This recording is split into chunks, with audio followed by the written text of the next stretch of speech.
ஒரு விசுவாசி நடிப்பார். சோதனைகள் வரும், பிரச்சனைகள் வரும். நீ அவரை நம்பிட்ட, உனக்கு பிரச்சனை வராதுன்னு எந்த ஒரு பாசு பேசுறானா ஒரு பிராடு உண்மையே இல்லை சார், உண்மையே இல்லை சாமி, உண்மையே இல்லை பாடு. இந்த நாளில் கூட நாம் கர்த்தருடைய வார்த்தைகளை நாம் கடந்து செல்லலாம். 2 கொரிந்தியர் அப்போஸ்தலனாகிய பவுல் கொரிந்தியருக்கு எழுதின 2வது நிருபம் 12வது வசனத்தை 12வது அதிகாரம்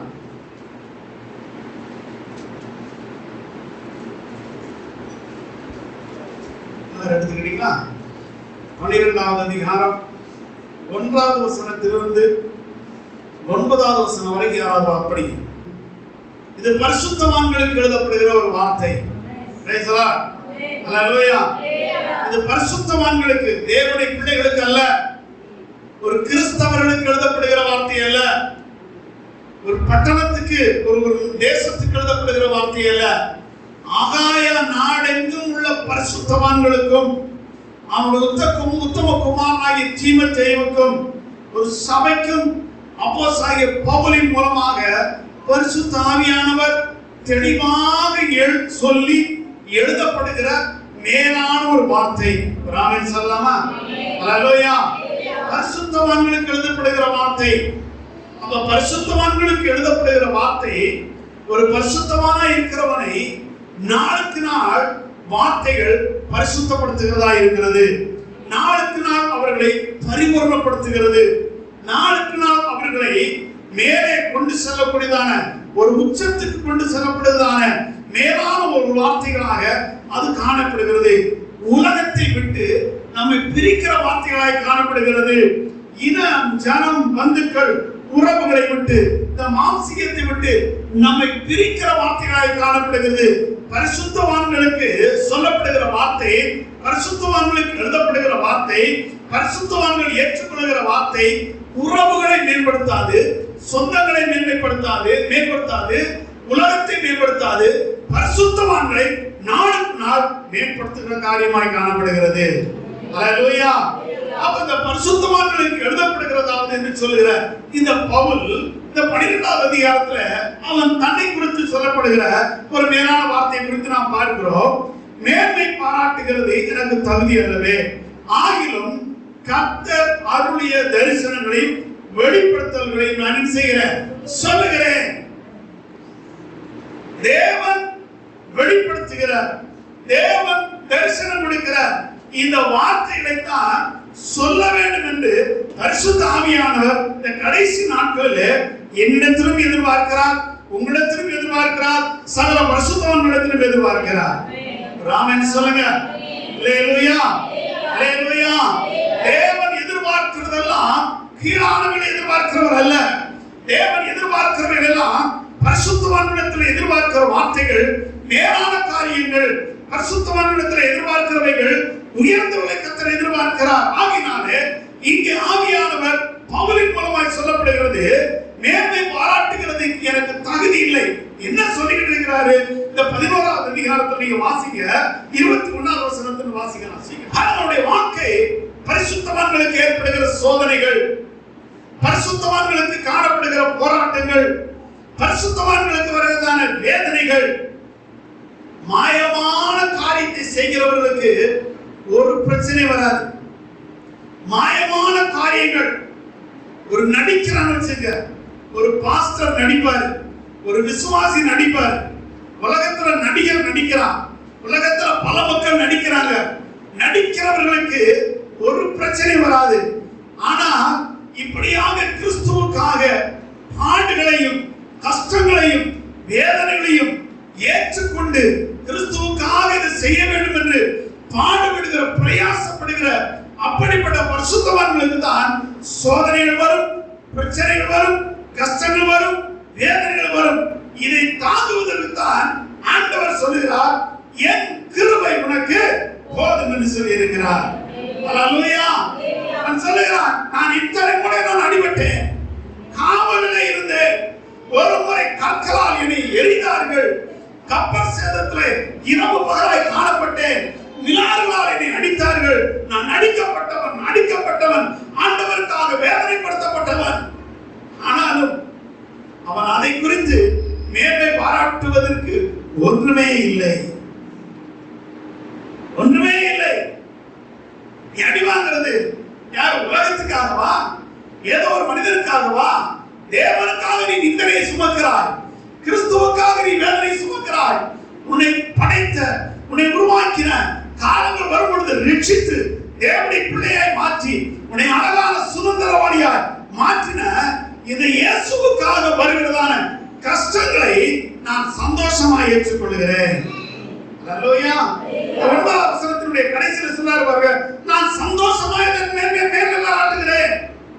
இவ்வளவு பிரச்சனைகள் வருகிறது. இது யாருக்கு வரும்? பரிசுத்தவான்களுக்கு தான் வரும். தேவனுடைய பிள்ளைகளுக்கு தான் வரும்.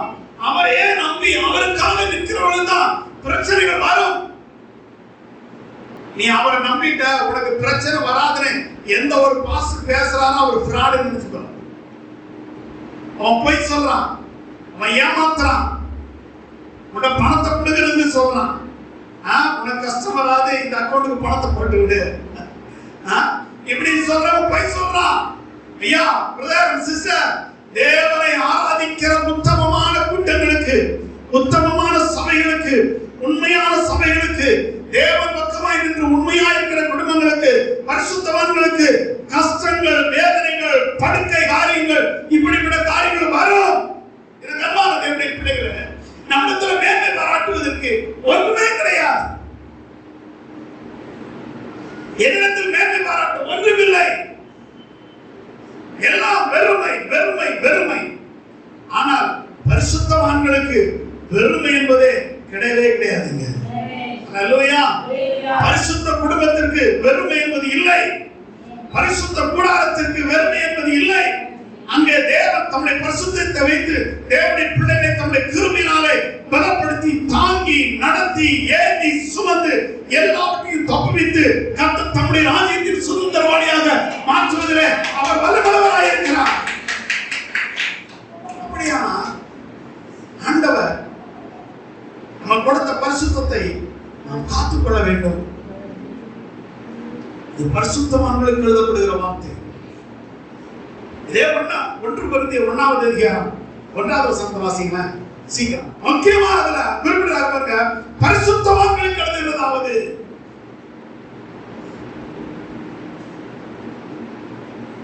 பரிசுத்தவான்களுக்கு எழுதுகிறதாவது வாசிக்கிற பாருங்க. 5வது வசனத்தை வாசிங்க. 12வது அதிகாரம் 5வது வசனம். Praise the lord. ஹalleluya. ஒரு சிலர் பாருங்க, நான் வீடு கட்டிட்டேன்னா வீட்டை பாரு, ஆட்ட பாரு. ஒரு கார் வாங்கியாச்சுன்னா காரை 10 முறை சுத்தி பார்க்கலாம். மோட்டர் பைக் வாங்கியாச்சுன்னா நம்ம கேட்க வேண்டாம், அவனே சொல்லுவான் 1 லட்சம் ரூபாய்க்கு வாங்கினாரு. வீடு கட்டுறதுக்கு எவ்வளவு ஆச்சு? 1 லட்சம் ஆச்சு, 1 லட்சம் ஆச்சு. கேட்கவே இல்லையே. வீடு உனக்கு எதுக்கு? ஒரு கூடாரம், உலகத்துல வாழ்றதுக்கு, வேலைக்கு போயிட்டு வந்து படுக்கிறதுக்கு. அதுவும் ஒரு சிலர் சொல்லுவாங்க, ஐயோ வீட்டுக்கு வந்தா நிம்மதியே இல்லை மாஸ்டர், நிம்மதியே இல்லை சார், நிம்மதியே இல்லை சாமி, நிம்மதியே இல்லை ஃபாதர் அப்படி சொல்லுகிறவங்க உண்டு. இந்த வீட்டை விட்டு போலான்னு பார்த்தா முடியல. இந்த வீட்டை எப்படி இருக்கிற பார்க்கலாம், எங்கேயாவது ஒரு வாரமா உட்காந்துடலாம் போல தெரியும் சார் அப்படிம்பாங்க. இது அநேக மக்கள் சொல்றது கேட்டிருக்கிறோம் இல்லையா? உங்கள்கிட்ட சொல்லியிருப்பாங்க, என்கிட்ட சொல்லியிருக்கிறாங்க. இது உலகத்தில் உண்டாகிறதான உபாதை, உலகத்தினால் வருவதான உபாதைகள், வாதைகள். ஆனா நான் எதை குறித்து மேன்மை பாராட்டவில்லை. அவன் சொல்லுகிறார் பாருங்க, பரிசுத்தவான்களாய் இருக்கிற நீங்களும் நானும் நமக்கு வருகிற உபத்திரவங்களை குறித்து மேன்மை பாராட்ட வேண்டும். எப்படி பாஸ்டர் இது ஆகும்? நாங்க எவ்வளவு கஷ்டப்படுறோம் தெரியுமா பாஸ்டர்? இத போய் மேன்மையா சொல்ல சொல்றீங்களே. நான் சொல்லல, பவுல் எழுதுகிறார். பரிசுத்தவான்களுக்கு எழுதுகிறார். பரிசுத்தவான்களுக்கு எழுதுகிறார். பாவிகள் பாவிகளுக்கு எழுதுவார்கள். எல்லா புத்தகத்தையும் படிச்சா பரிசுத்தவானா மாறிட முடியுமா? இதுல பாத்தீங்கன்னு சொன்னா நம்மை கேட்டு கொண்டு போகிற வழிகளும் இருக்கிறது, நல்ல வழியும் இருக்கிறது. இதுக்கு பேர் என்ன வேதாகமம்? பரிசுத்த வேதாகமம். ஆகையினால இதுல அவன் அப்படி பண்ணா இப்படி பண்ணா அது வழியா போயிட்டேன்னா அப்படியே போயிடுவ.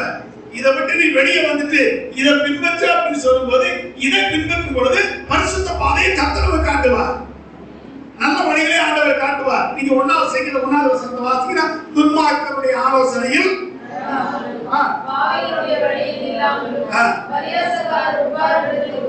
அப்ப இவங்க எல்லாம் ஒருத்தர் இருக்கிறாங்க. யார் யார் இருக்கிறது? துன்மார்க்கன் இருக்கிறான், பரியாசக்காரன் இருக்கிறான், பாவி இருக்கிறான். அப்ப துன்மார்க்கன்னா யாரு?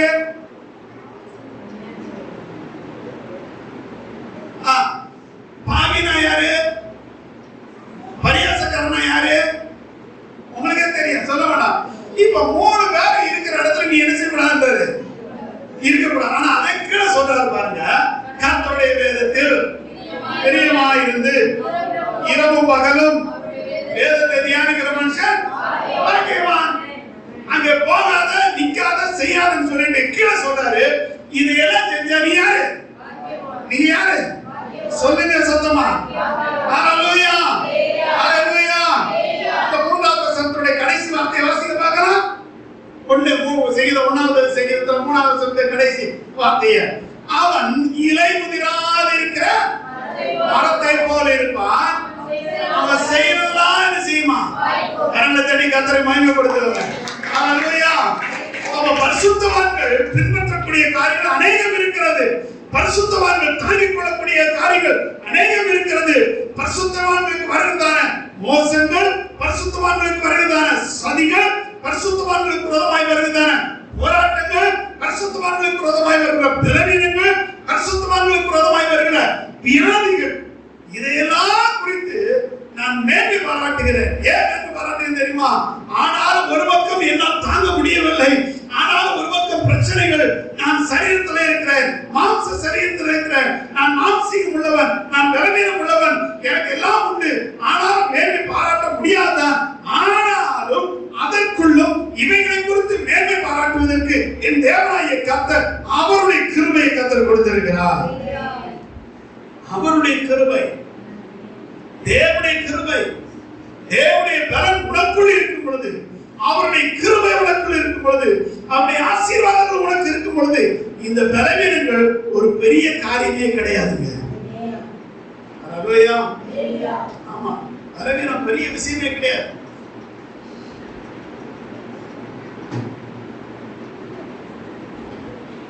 எத்தனை தேவனுடைய ஊழியக்காரர்கள் கேன்சர் வியாதியில மரிச்சிருக்கிறாங்க தெரியுமா? எத்தனை ஊழியக்காரர்கள் ஆக்சிடென்ட்ல மரிச்சிருக்கிறாங்க. எத்தனை ஊழியக்காரர்கள் பயங்கரமான பலவீனத்தில் மரித்திருக்கிறார்கள். எனக்கு தெரிந்த ஊழியக்காரர் குடவாஞ்சேரியில் ஒரு சுகர் அதிகமாயிடுச்சு. லோ பிரஷர் ஹிந்து மிஷன் ஹாஸ்பிட்டல்ல சேர்த்து வச்சிருந்தாங்க. ஆனால சகச்சாவே இருப்பாங்க. என் செட்டு தான் என் நாட்கள் எல்லாரும் ஒன்னா கிராமங்களை ஒழிஞ்சு போ 1992 பாருங்க.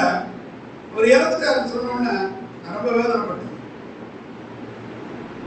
இன்னொரு ஊழியக்காரர் பாருங்க, நாகைக்கேணியில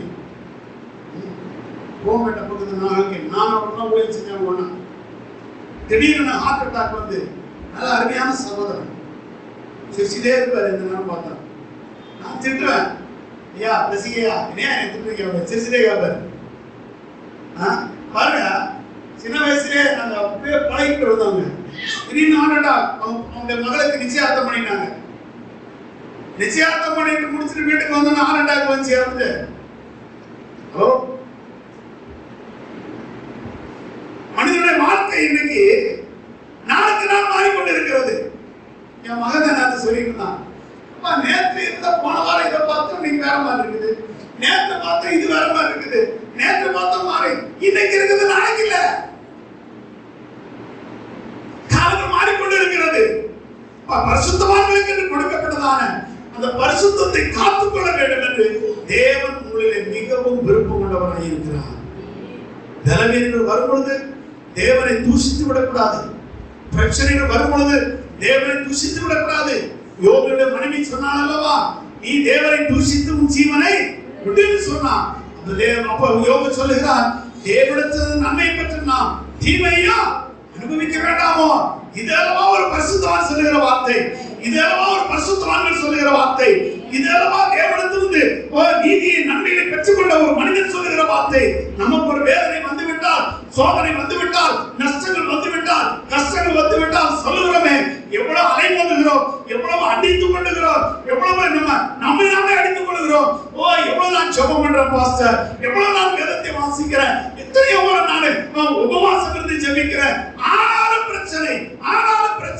பிரச்சனைகள் வரும் நம்முடைய வாழ்க்கையில, எல்லாமே வரத்தான் செய்யும்.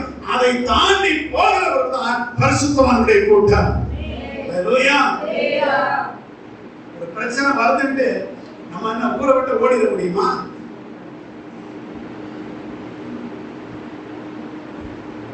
பிரச்சனை வருதுன்னு ஊரை விட்டு ஓடிட முடியுமா?